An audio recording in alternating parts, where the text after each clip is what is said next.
Mến chào quý vị và các bạn đang đến với tạp chí du lịch ẩm thực Tây Ninh Mê Say kỳ này. Và Tuấn Nga đang có mặt tại Hồ Dầu Tiếng thuộc huyện Dương Minh Châu, tỉnh Tây Ninh. Quý vị và các bạn thân mến, Tây Ninh có một kỳ quan nhân tạo là hồ nước ngọt Dầu Tiếng, là hồ nhân tạo lớn nhất Đông Nam Á.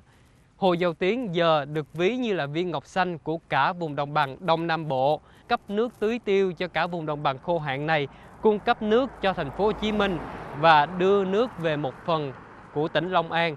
Ngày hôm nay xin mời quý vị hãy cùng với Tuấn Nga khám phá Hồ Dầu Tiếng nha.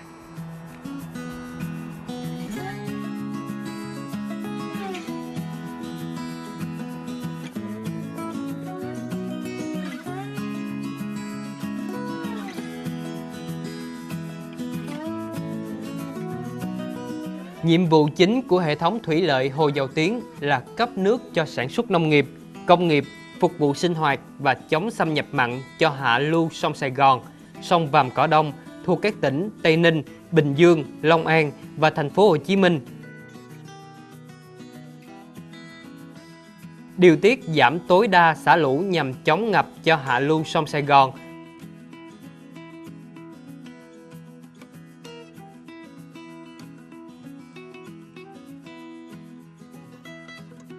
Từ khi có hệ thống kênh thủy lợi Hồ Dầu Tiếng đưa nước về đồng ruộng, một vùng đất hàng trăm ngàn hecta của tỉnh Tây Ninh và huyện Củ Chi, thành phố Hồ Chí Minh đã chuyển từ một vụ sản xuất trên năm lên 3 vụ trên năm.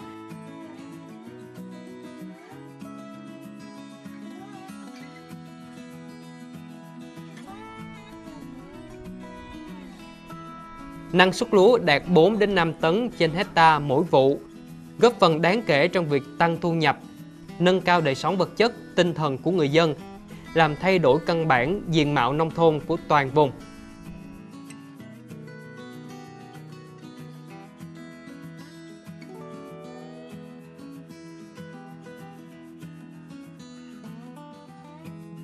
Bên cạnh mục đích phục vụ tưới cho nông nghiệp, mỗi năm Hồ Dầu Tiếng còn cung cấp gần 100 triệu mét khối nước ngọt cho các ngành công nghiệp và sinh hoạt cho thành phố Hồ Chí Minh, Tây Ninh và các địa phương khác quanh vùng.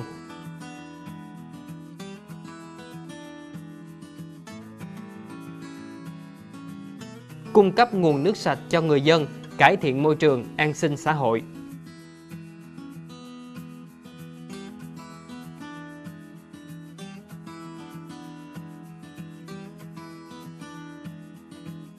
Với diện tích mặt nước lên đến 270 km², Hồ Dầu Tiếng được xem là một biển hồ trên cao của miền Đông Nam Bộ. Cuộc sống ngư nghiệp, đánh bắt ở đây cũng nhộn nhịp không kém biển hồ Tonle Sap của nước bạn Campuchia. Theo ước tính, Hồ Dầu Tiếng có hàng chục làng chài với khoảng 1.000 hộ và 3.000 ngư dân. Như tại ngã ba lòng hồ này, có một làng chài nhỏ yên bình bên một vịnh nước êm đềm. Bám trụ với làng chài này gần 30 năm qua là gia đình anh Nguyễn Văn Bình, người mà anh em bạn chài thường gọi là Tư Bình.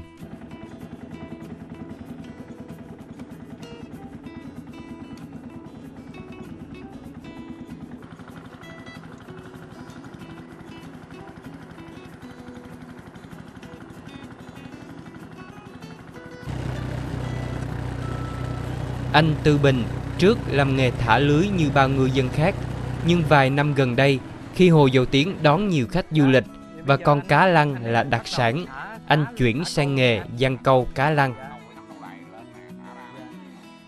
Với đường câu dài cả cây số, mắc hàng ngàn lưỡi, mồi câu là những con cá chốt còn sống.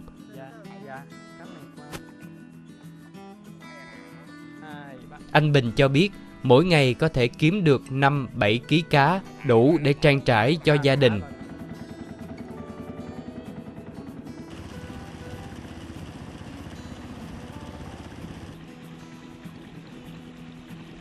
Trên mặt nước mênh mông của lòng hồ, làm sao để gom tụ các loài cá vào hàng ngàn mét lưới của mình?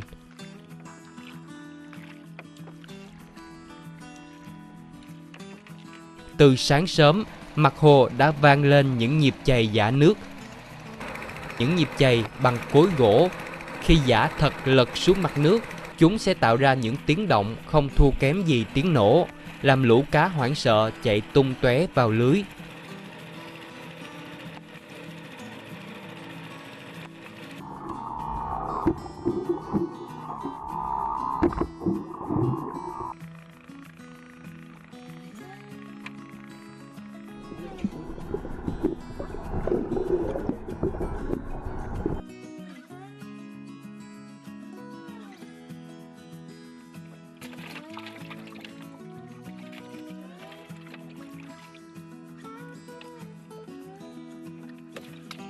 Dụng cụ đánh bắt thật độc đáo và có lẽ chỉ có trên biển hồ này.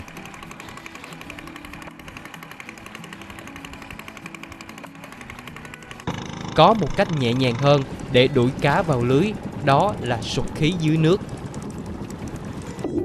Các luồng bong bóng khí cũng làm cho các loài cá hoảng sợ và khiến chúng chạy loạn lên vào lưới.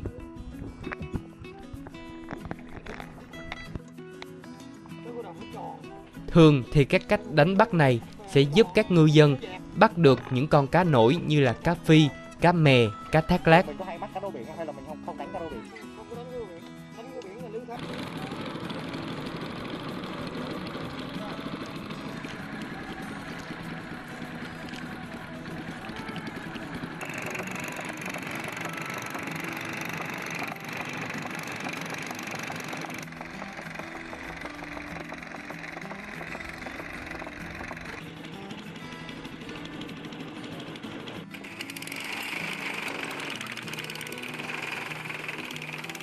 Hoạt động đánh bắt cá trên biển hồ Dầu Tiếng trong những ngày lặng gió dường như suốt ngày đêm.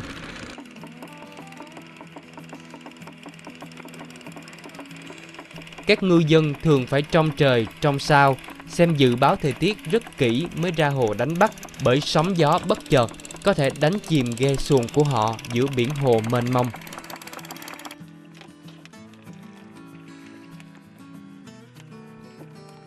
Những mẻ cá đêm gian nan vất vả của các ngư dân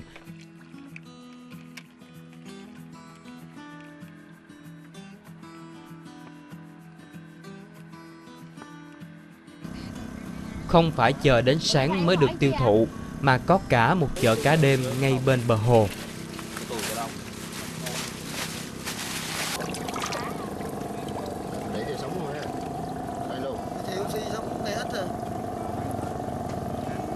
Tiếng cười, tiếng nói, tiếng mặc cả trả giá vang lên trong đêm.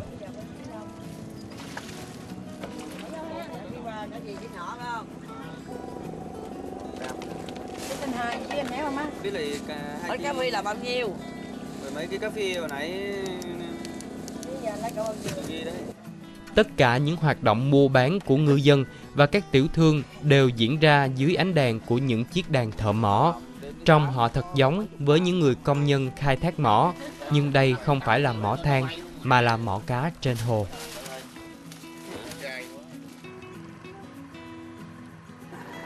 Những mẻ đặc sản như cá phi, cá lăng, cá nàng hai, cá chạch tươi sống, từ biết bao công khó của các ngư dân sẽ được các tiểu thương mang nhanh chóng tỏa đi các chợ, các quán ăn, nhà hàng đặc sản chốn thị thành. Biển hồ Dầu Tiếng có một loại cá tuy nhỏ bé nhưng cũng làm nên tên tuổi của một loại đặc sản Tây Ninh, đó là cá cơm. Không đen như cá cơm biển, cá cơm hồ Dầu Tiếng trắng ngần, mùa nào cũng có nhưng rộ lên là vào khoảng tháng 8, tháng 9 âm lịch.